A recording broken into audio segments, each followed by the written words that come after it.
Well, hello, everybody. Welcome back to Cocktails and Rocktails with me, your most notorious groupie, Alice Rouse, author of this little book right here.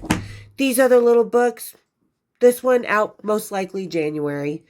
Ugh, I keep changing my mind about a couple things in it, so it's coming out, but I'm kind of really happy with how it's going. So that's going to be out in January, and where you can get all that, my merchandise, my funny as hell merchandise, go down in that description, check it out, and fiddle about. And I always just am going to start off so very, very thankful for everybody here, for the family that we have built, for everybody who's subscribed, for everybody who watches, who is just hanging around, with all the opportunities, from Soft White Underbelly to Beatrice to Lacey to Metal Walt to everybody that I have done. If I haven't mentioned you in Australia, everybody that I've had these amazing opportunities with. I am so, so thankful. And I'm just thankful for everybody who has made this channel what it is so far. Because, I mean, we have a lot of growing to do, but you know what? It's quality. And we have fucking badass quality people here. Thank you. And I've just been so lucky for all the opportunities. Really. From the bottom of my heart, every time. I mean it. I love you guys, and I'm so appreciative. Y'all fucking rock. And what rocks is today's subject. Because you know what? I haven't talked about this little gnarly, growly fucking lead singer for a minute. Is it who you think it is? We're going to find out. We're going to be finishing out our once-a-year beer. Okay, see, this in the last I was talking about, this is the size that this bottle used to come in.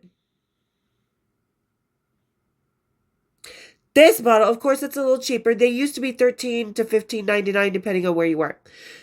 Once a year stout, the original stout beer. You know, instead of making your own Boilermaker, I used to just get a shot of Jameson on the side and dump it into my stout no matter what.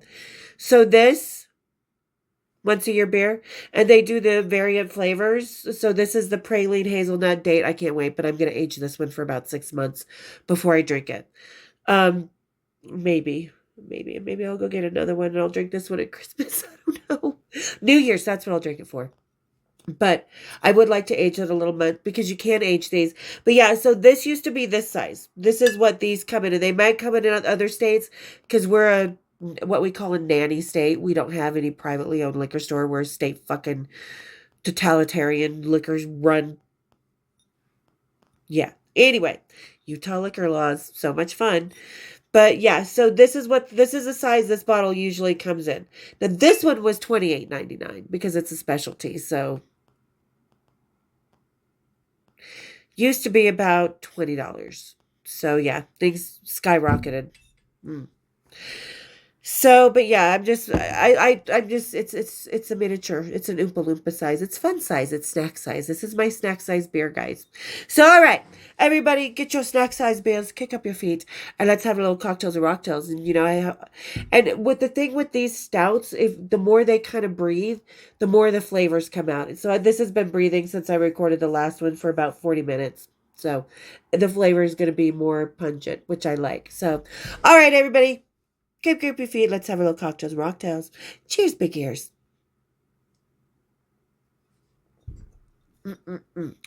And yes, I'm a session. it's what a sommelier is to wine, what I am to beer. So that's why I'm very, very intense with my beers. Okay, so today we are going to have a reading about a very hot, very tasty. A lot of women love this lead singer, and he's very snarly. And he's very, but he's one of the sweetest motherfuckers you'll ever meet. So we are going to be reading about my first time meeting Dave Mustaine. He's a fucking, there's not many ginger boys that are that hot. And no offense, ginger boys. I mean, beauty's in the eye of the beholder. So we're all hot, really. But Dave Mustaine, I had my sights set on him. I had a few pictures because remember everybody, we used to get our metal edges and our circus and our rip magazines and we would rip out the posters and I had 2 walls just full of rock and I would put checks on the ones I slept with. My mom had no clue, but then she had a clue when they started calling. All right. So this is 1988, chapter 5. She's only 17. I turned 18. Don't worry. This was also the year I met, oh no, it was the year before I met John Entwistle. But okay. So I hadn't even made it halfway through my senior year of high school after the last scene with my vice principal. I was busted drunk with Def Leppard downtown by the vice principal because there was a fucking administrators convention going on at the Marriott. I was suspended, and I decided to not go back to that Snob Hill High School. I went to Valley and Alternative High School at night, but I was in beauty college in the day and then at Burger King at night. So that was my senior year of high school. People think I was just being a dumbass groupie. Fuck no. I was going to 2 schools and working and fucking rock stars. What were you doing? For the naysayers. But okay, so I hadn't even, all my friends from Brighton had dropped off due to my excess reputation and baggage. I spent about 2 weeks in another East Side high that my mother had to pull strings to get me into before finally settling in an alternative school in the evenings and beauty college in the day. Well, I went to Highland High School, which is just right up the road from me that way, for about 2 weeks, and I couldn't find half of my classes, and I would go to the office and be like, where's my freaking class? And it was right before Christmas break, too, so yeah, I was just like, Mom, no, let me do this. Let me go to beauty college. I'll finish high school at night. Yada, yada. And I did. Okay. So, there seemed to be a new band ascending into Salt Lake City every week. So I found myself busier than ever and even more secluded into the rock and roll family, far, far away from any form of normalcy. So yeah, that was, this is a time of my life where it's like I was really shifting. I tell the story about picking up James Hetfield out of the gutter while I was watching my high school prom go on across the street at night. I made my choice which side of the street I stood on. And I don't regret it to this day because I talk about my friends in my second book and my truest friends are always the boys I've known in rock and roll, All right. So there seemed to be a new band ascending into Salt Lake City every week, so I found myself busier than ever and even more secluded into the rock family, far, far away from any form of normalcy. Danny, still in college and having met a new guy that she would soon live with, was sporadic in her rock and roll adventures, while Kristen was still a year behind me in school and making the grade. But she too would soon be gone for a while to paradise in Hawaii by the end of the year to finish off her high school years with her father. So I was kind of on my own. I was kind of left swimming in the groupie world by myself. Which, is always okay because groupies were very resilient people. We can be alone. We can be in a crowd of people. We can kind of commute like, what are they called? The chameleons. So in the meantime, between it all, I found the world of rock changing. The pretty boys of the LA scene were fading quicker than their hair color, and the spandex they wore became fodder for late-night television. Happy sex-laden music was becoming too ignorant for the thrash boys dominating the stages. I was tossing out my leopard print spandex, replacing it with black jeans, too tight to get around your ankles and cut-up t-shirts with punk rock attitude. I still held on to my lace as the rest fell to the floor. I might have been a tough chick on the outside, but I was all lace and silk where it counted, in the knickers. The next man that was going to be seduced by my little black knickers was tougher than any stone Michelangelo had to carve. But just like marble, once you get through the initial carving, he was a beautiful piece of work, soft even. And that is never what I expected Dave Mustaine to be. So this is February of 1988. I'll put the past right up here. None of us had a car we could drive to get to the bands. I was like 17. I know I did have a car, but my sister borrowed it and never brought it back. Kristen didn't have one, Mom needed hers, and Tracy was grounded from hers. The life of teenage groupies who still lived at home was never uncomplicated. But hurdles and steel gates never stopped any of us from getting to the band. Dio and Megadeth, oh yeah, I forgot about this. Dio and Megadeth were playing the next day, and since I had figured out this whole night before the show thing, I was determined to get to Megadeth's lead singer, Dave Mustaine. Kristen was already at my house, so we all needed to get Tracy and be on our way. When push came to shove, I did the only thing I could think of. I asked my mom to give us a ride downtown. She was in an aware kind of denial that her daughter was a groupie. She really didn't know what that was. She just knew I was running wild with rockers. Being the great mom she is and wanting to always know where her daughter was, therefore letting it be known she would be there if I needed her, she unknowingly agreed to give us a ride to our sinful escapades. I had told her it was a friend's birthday party downtown at one of the hotels.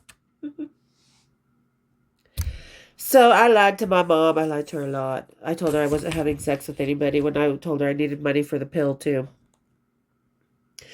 I thought I could pull the wool over my mama's eyes, but my mom used to sneak out in high school and go sing with the band with her cousins and then go skinny dipping, so... Life of rich girls. After picking up Tracy and having Mom secretly do the rounds, driving by all the hotels downtown to find where the tour buses were, we saw some buses in front of the Red Lion Hotel. I told my mom to stop, and she let us out of the opposite side of the street. As she pulled away, all she saw in her rearview mirror was her daughter and friends running across the street and into the open door of the band's waiting tour bus. She must have been so thrilled. I am still kind of half surprised Mom didn't turn that car around and knock on that tour bus door and drag me off. I'm surprised she didn't either. But yeah, I mean, that's how easy it was to get backstage. They saw us. There were guys on the bus. They saw us get out of that car and run across the street. And that before we got to the other side, that tour bus door was open. Hey, ladies. That was the mating call of rock stars in the 80s. Hey, ladies. It was that easy. Seriously. As we got out of the car, the guys on the bus must have seen us. They beckoned to us before we even hit the sidewalk. So Tracy, Kristen, and I ran off into the waiting rock and roll night. We did the usual round of intros and were handed beers. I was trying to figure out who was who. Since it was Dave Mustaine I was after, none of them mattered really, but could come in handy in helping me get to him. I was starting to get smart in the situation. There were 3 Americans and 1 English bloke that were entertaining us ladies in their tubular abode. Once we settled in, I figured out that we were with the roadies from Dio and their bass player, Jimmy Bain. He was the English muck among us and had instantly taken a liking to Tracy. I was flirting up the whole situation, but not really interested in anyone that surrounded us at the moment. But it wasn't even an hour into the night yet. So much could be made of the night still. After a couple beers on the bus, it was decided that we would move the party to Jimmy's hotel at the Marriott.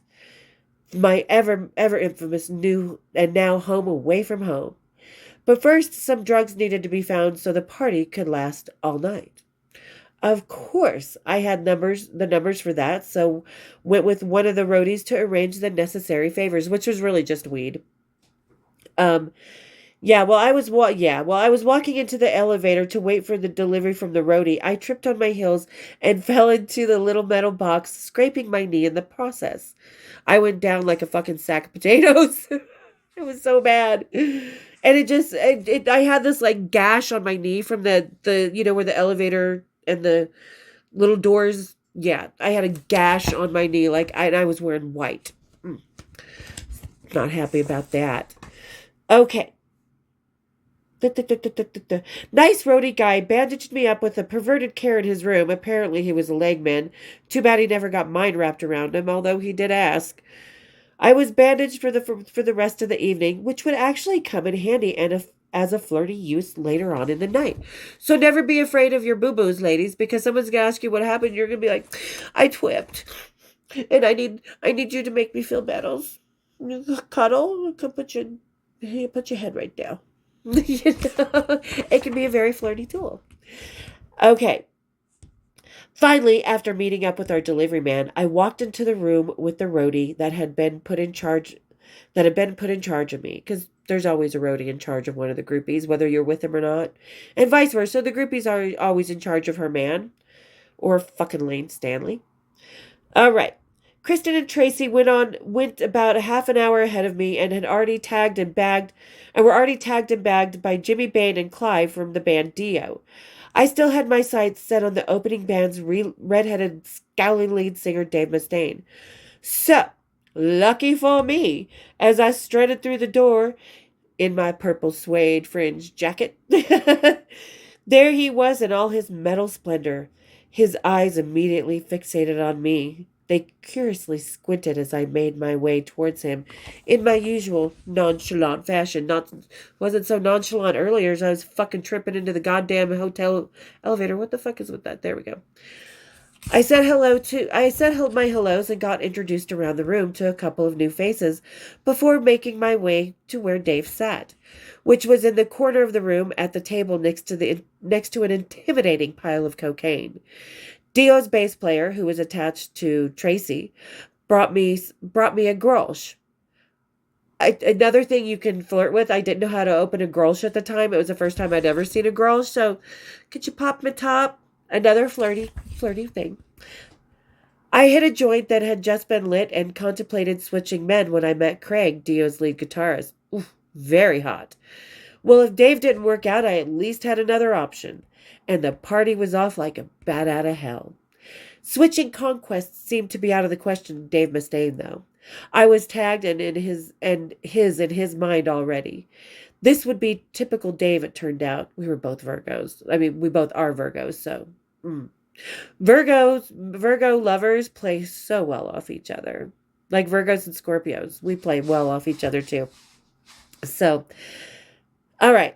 He was that hot and that confident, yet somehow quite sweet and charming. Yes, I am talking about the crusty-mouthed lead singer of metal thrashers, Megadeth. As I got closer, he pulled out the only chair left in the room and called out in my direction. Hey, come sit here. I haven't met you yet, Dave insisted. And by pulled out, I mean he pushed it with his foot. He was too coked to get up.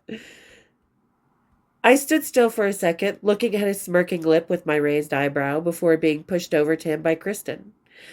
Kristen always instigated shit. That's why I love her. I wasn't going to just come when he beckoned. I had to be a challenge in some way, and this was going to be one fun rocker to play with, I could already tell. I sat in the chair on the other side of the table and told him my name. He shook my hand with his left one where I noticed his gold band. Upon seeing my face looking at his ring, David immediately saved his ass. Oh, don't worry. I'm not married. I just wear this to keep the fat, ugly girls away, he immediately exclaimed. And that's what he said. I don't body shame anybody. Everybody's fucking gorgeous. Everybody is somebody's type. We're all beautiful, right? But that's just what he said. And he wasn't married to Pam yet. I think they had just met. And he was also sleeping with Doro Pesh. And maybe that's why he had the ring on. He wasn't married to Pam yet. So he was still single. He had just met Pam, his beautiful wife that he's been with for 1,000,000 years. I love that they have that. They have probably the longest marriage in rock and roll next to Sharon and Ozzy. And this tells you, just because we're groupies doesn't mean we're okay with them being married.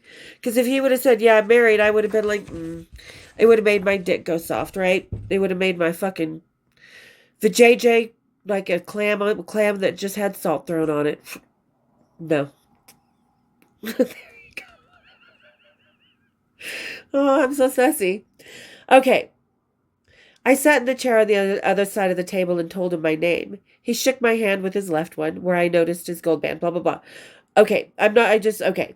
It was actually true. He did not marry his wife, Pam, until a couple of years later. Well, if you aren't really married, then it won't bother you to take it off for the night, will it? I dared to sort of demand. Because, I was like, no, I'm not walking around with the guy with the gold band on his finger who's not married, But I think he was just showing his loyalty to Doro Pesh at the time. So loyal, you had let a fucking 17-year-old groupie get you. All right. As long as you're going to be taking off your dress for me later on, then I will take the ring, Dave snided back. Take my dress off? Let me think about that. Of course I was going to be taking my dress off for him. That was the plan in the first place and why I came down there, wasn't it? I mean, I had tagged and bagged Mustaine in my mind long before I walked into that room. This conversation was merely a formality, really. I looked at Dave with a sideways smile. Deal. Let's celebrate with a line, Dave exclaimed, like a silly little boy as he chopped out some cocaine from the pile that sat between us and invited Kristen and others over to indulge. Dave slipped the ring off and stuck it into his pocket. I sat there giggling to myself that I got him to do it as he pulled my chair closer to him so I could do a line from his offering. Kristen walked up behind me, accepting this indulgent and getting between Dave and I's deal. Well, his ring is off. Didn't I hear something about a dress having to be off as well? She chided. Kristen was always just fucking fun. Yeah, Dave said in sarcastic agreement. And when I had taken my jacket off, because it was a February, so I had on this little black, tank dress as you had wore in the 80s, a little scarf with like purple and stuff on it wrapped around the waist, and this jacket. So I'd taken the jacket off, and my straps kept falling off my shoulders, and I kept putting them up. So, well, yeah, Dave said in agreement. Dave Mustaine, I looked at him. I will take this dress off for you tonight, but not until I am damn good and ready. I replied with a raised eyebrow and a teasing smirk, snorting up some white powder. Well, can I at least see your tits then? He asked. Okay, I easily agreed. Kristen, coming up from doing a line, then slipped the straps of my little black dress down to my shoulders and down past my perky breasts. Dave's face went into a little drop jaw salvation, and he got that little sideways smile that he does. That Dave Mustaine smile. We know. My girls are small, but they are perky and shaped well and make men drool. Because, as I said in my Stripper 101 episode, it's not the size. Everybody likes something different.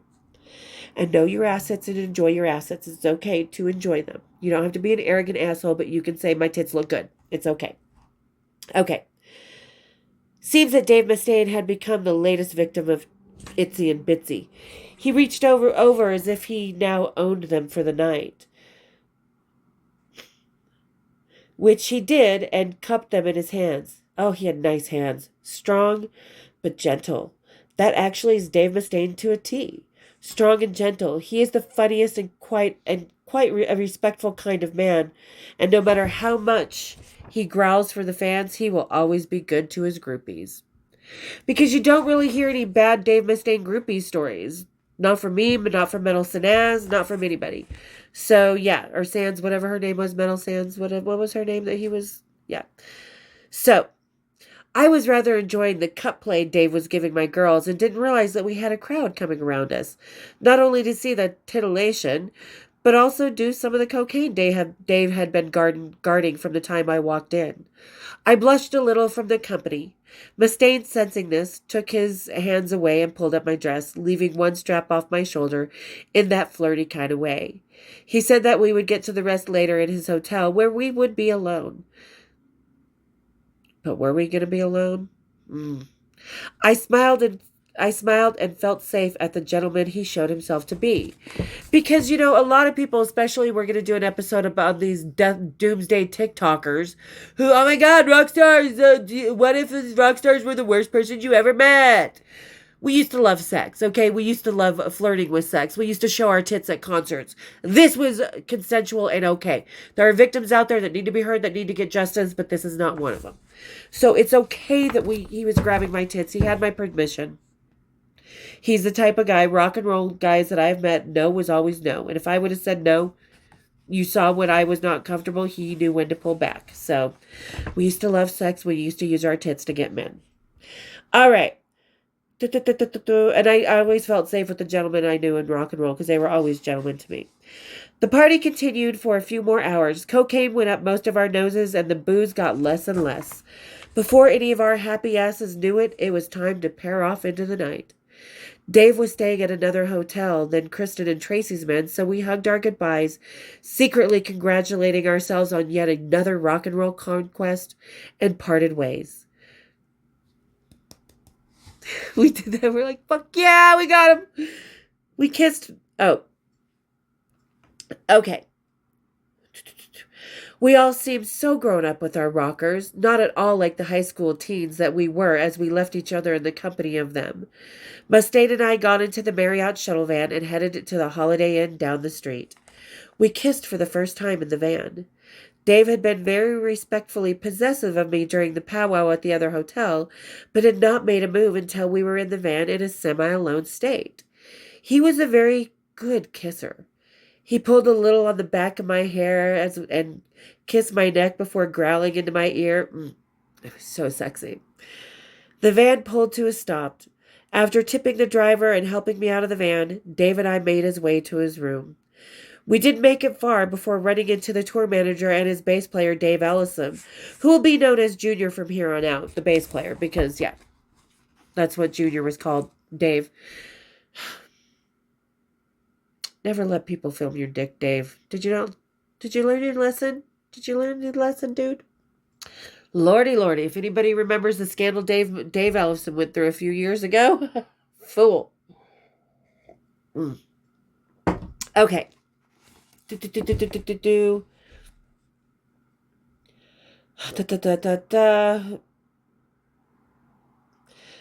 bass player, who was a sweet-faced boy who didn't make any bones about thinking I was cute, because we hooked up years later.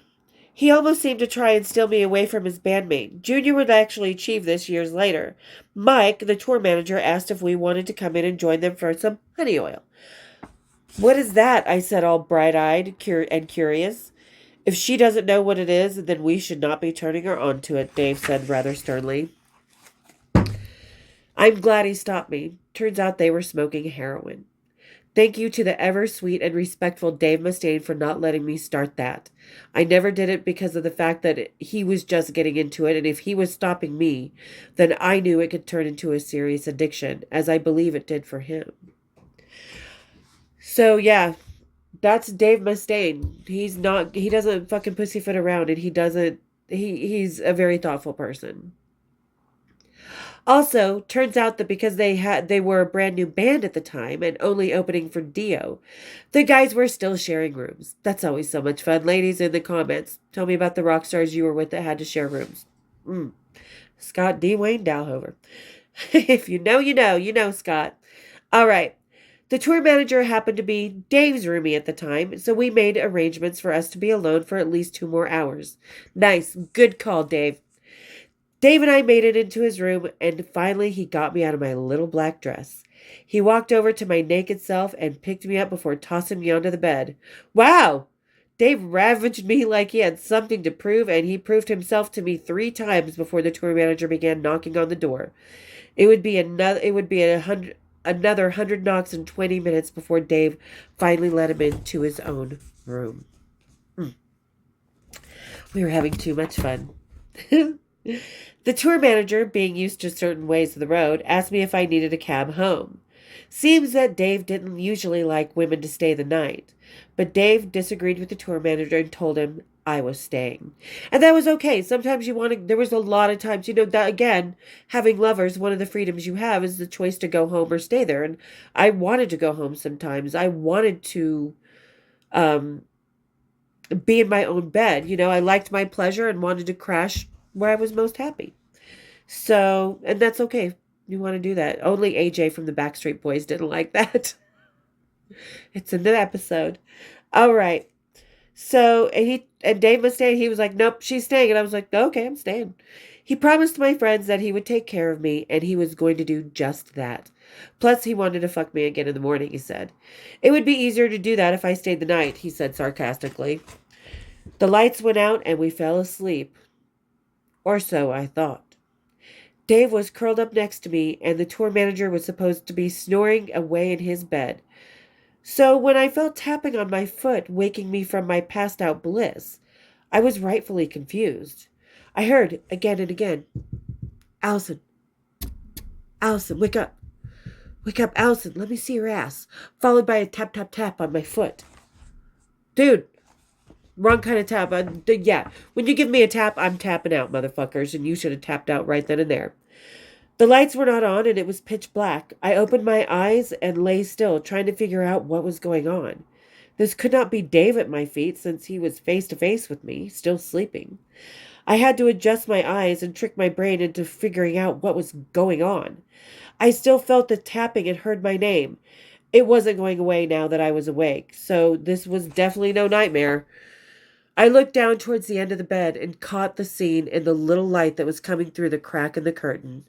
There, standing at the foot of the bed, dick in hand, was Mike, the tour manager. Seemed someone was horny at even the thought of a hot naked girl in the room. Never mind the red-headed growler sleeping next to me. I mean, dude, what the... People were very comfortable in rock and roll. If you know what a bunk sock is, then you know. Communal living, man. There's no fucking boundaries sometimes, but sometimes there needs to be. And this was one of them. All right. Oh, no. This guy was standing there in the dark, jerking off and begging to see my ass. That's rock and roll for you. No shame in the family. Finally, comprehending what was going on, I told Mike to go away. I was not going to show him my ass. I think his name was Mike. My ass was for Dave Mustaine that night, not for his lonely tour manager. Tour manager stayed and begged a little more before Mustaine woke up with a vengeance. Hey, he said loudly and sternly. She said no. She means no. So get the fuck in the bathroom with that shit. Get and leave her alone, Dave exclaimed. Oh, my hero. Dave saved me for the second time that night. And as long as he and I were awake, I may as well thank him. He yelled at the tour manager to stay in the bathroom until he said come out, and we went at it again. We finally fell asleep at the crack of dawn. I was happily exhausted, and Dave more than satisfied. Time to sleep off the cocaine and the booze. Isn't it always time to sleep that shit off? Because who can really sleep? Come on, let's face it. I snuck out of Cliff William, the bass player of AC/DC's room, because I couldn't fucking sleep. Because, God, that was probably the last time I did that shit. Because cocaine was never really my thing. I mean, yeah, I tried it less than 10 times in my life. I did it, and that was one of the times. So, yeah. So there's the night I met Dave Mustaine. If you want to know what happened the next day, because there's more, then buy the book. Hit that link tree description and go check it out. And if you are buying the book, you're reading it for free with your Kindle, that's fine. Just read it from first page to last, because I don't get paid if you don't read the whole book. So, yeah. And I don't get that much money off the ebook. So, yeah, just read it from first page to last. So, yeah, read the book, because there's a lot of funny stuff in there. The second book is more about emotional. It's life in the aftermath. It's more about, yeah, the aftermath of, being a high school groupie, the aftermath of waking up next to a dead man, the aftermath of friendships and love and stuff like that. So this is all rock and roll. The next book, more emotional. So let me know what questions you have about it, and I'd be happy to answer them. I'm still catching up on the comments. I suck in emails. I'm trying. I'm so sorry. And I know I've hurt a lot of people by not answering your email, and I don't mean to. And I'm truly sorry. Just kind of resend them, because, yeah, like, I just keep getting more and more and more, and I'm barely on social media anymore. So I'm sorry. I don't mean to hurt anybody. You guys are awesome. And I really, really appreciate the fact that you trust me and reach out to me like that. It means the world. It really does. So there you go. There's the night I met Dave Mustaine. Like I said, years later, I would hang out with Junior, and he would be very possessive, because a lot of people don't think rock stars care. Oh, but they do. One of the reasons they become rock stars is to get all the good chicks, right? Come on now. Not to mention, they have boundaries and self-respect too. And I walked off one time when I was with Junior to say this whole stories. He just got very possessive when I walked off the stage to say hi to friends from another band. Yeah. And Mike, that same tour manager, came out. He's like, hey, Junior says get your ass on back to the stage or you're off the program. And I'm like, okay, going back to the stage. Because I didn't realize I had disrespected Junior, and I don't want to do that. But anyway, so there you guys go. That's the first night I met Megadeth, when they were opening up for Dio, which, oh God, that band, that was Dio was such a killer show back then. I fucking loved it. Like, concerts just, they really are not the same as they used to be in energy and pyro and in, like, what's the word I'm looking for? In comfort, in accessibility, like it used to be like a family vibe. It used to be everybody connecting. It used to be that, and it's so different now. And I just remember that Dio concert. It was so fucking cool. It's when they had Craig Goldie at the top of the mountain, and their Clive, their keyboard player, and he's just getting the lightning to his guitar and stuff. It was just so fucking cool. And then there was Megadeth, and it's like, but anyway, so there you guys go. There's me meeting Dave Mustaine the first time. Wasn't the last time. Hung out with those guys in a lot of different cities through a lot of different eras. But that was, when rock and roll was not cool, there were 3 bands that were holding metal together. That was Pantera, Megadeth, and Metallica. So, but all right. So tell me your Dave Mustaine stories down in those comments. Let's compare notes. I love hearing the other stories. And thank you guys, as usual, for getting to the end of this episode. I really, really appreciate just how cool you guys are and that you actually listen to my babble. I really, really, truly appreciate it. And you guys have just given me so much love and confidence that I'm so excited about this second book. And I have so much more ability to be vulnerable in it. So thank you guys for making that possible for me. And if you're just stumbling on, just go ahead. Come on. Stop subscribing to the fake, to the AI, to the unresearched, to the rehashed, same old bullshit from people who weren't there or just making money for clicks for cash. Come subscribe, become part of the family, and let the people who were there tell the real stories. No bullshit, no fucking, yeah, none of that 70s fucking excuses are like assholes. Everybody's got one for being a groupie. I did it because I could, because I wanted to, because I liked having a lot of lovers, and I didn't need them around all the time, and I could have my own life. So, hit that subscribe, hit that bells, hit the share, hit the hypes, and we'll see you next time on Cocktails or Rocktails. Cheers, my dears.